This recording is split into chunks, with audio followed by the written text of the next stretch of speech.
सोने के मृग का जन्म होना, सोने के मृग का पैदा होना असंभव है। इसके बावजूद भी राम जैसे व्यक्ति उसकी ओर लालायित हो जाते हैं, प्रलोभित हो जाते हैं, आकर्षित हो जाते हैं।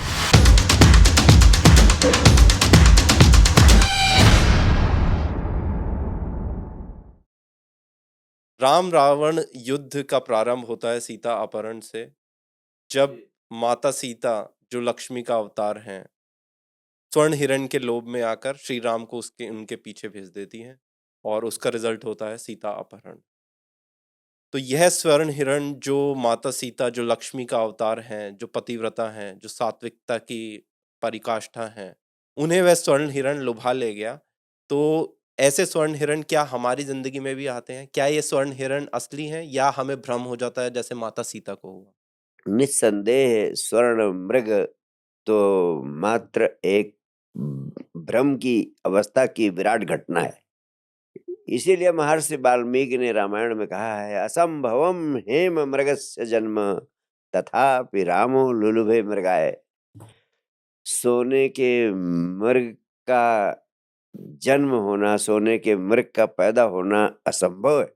इसके बावजूद भी राम जैसे व्यक्ति उसकी ओर लालायित हो जाते हैं, प्रलोभित हो जाते हैं, आकर्षित हो जाते हैं। जीवन में ऐसा बहुत बार होता है।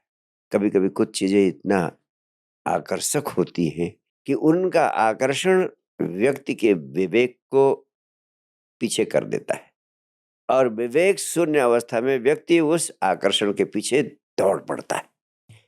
यही उस स्वर्ण मृग के साथ घटना घटी। सोने के हिरण को देखकर सीता स्वाभाविक रूप से अत्यधिक आकर्षित हो गई। यहाँ तक कि लक्ष्मण ने उन्हें याद भी दिलाने की कोशिश की कि शायद ये मायावी हिरण हो, लेकिन उस समय वह उस दिशा में भी नहीं सोच सकी। और भगवान राम जैसा व्यक्ति भी भीतर तो सोच ही रहा था कि सोने का मृग नहीं हो सकता है। और तमाम कथाकार और व्याख्या करने वाले लोग कहते हैं, ऐसा कैसे हो सकता है कि भगवान राम जैसा व्यक्ति सोने के हिरण के पीछे दौड़ पड़ा।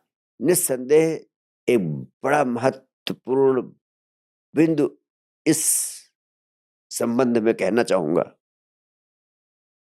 भगवान राम से सीता जी ने विवाह के उपरांत इतने सारे 12-13 वर्षों में कभी एक छोटी सी भी बात की मांग नहीं की। वो इतना ज्यादा संतुष्ट परितृप्त रही अपने पति से कि कभी किसी चीज की आकांक्षा नहीं व्यक्त की, कभी किसी चीज की मांग नहीं व्यक्त की। और जब पहली बार सीता ने स्वर्ण मृग की आकांक्षा व्यक्त की तो न चाहते हुए भी हर कीमत पर उसे सीता माता को उपलब्ध कराने के लिए राम जी दौड़ पड़े।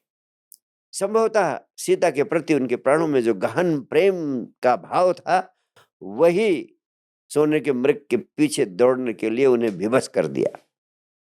नहीं चाहते थे कि एकमात्र चाह, एकमात्र आकांक्षा जो सीता जी ने रखी है इतने वर्षों में उनके सामने, वह अपूर्ण रह जाए। इसलिए वो भी प्रेम के गहन भाव के कारण विवेक खो बैठे और स्वर्ण के हिरण के पीछे दौड़ पड़े। लेकिन जैसा मैंने कहा था कि ईश्वरीय लीला को जनमानस तक पहुंचाने और जनमानस के जीवन को रूपांतरित करने के लिए कथानक का एक महत्वपूर्ण आयाम है जिसे प्रस्तुत करना ही था। रही बात आज के जीवन में, आज के जीवन में भी लोग तरह तरह से इस तरह की समस्या का शिकार होते हैं। आपके सामने बहुत सारे आकर्षक इन्वेस्टमेंट प्लान्स लेकर के लोग आते हैं और दिनों दिन में करोड़पति अरबपति बना देने की योजनाएं लेकर आते हैं। वो इतनी आकर्षक लगती है, इतनी लुभावनी लगती हैं कि व्यक्ति विवेक खो बैठता है और उनमें उलझ जाता है और अंततः पता चलता है कि उसे चीट कर लिया गया। इसी तरह बहुत सारे लोग आते हैं शॉर्टकट्स को लेकर के आजकल मेडिटेशन के भी शॉर्टकट्स हैं, एनलाइटनमेंट तक के शॉर्टकट्स लोग परोस रहे हैं। वो देखते-देखते आपको लाइफ ट्रांसफॉर्मेशन करा देंगे, आपकी ज़िंदगी में परम आनंद की रसधार पैदा कर देंगे और यहाँ तक बातें करते हैं कि आपको राम का, कृष्ण का, जीसस का बोध करा देंगे, उस अवस्था में पहुँचा देंगे।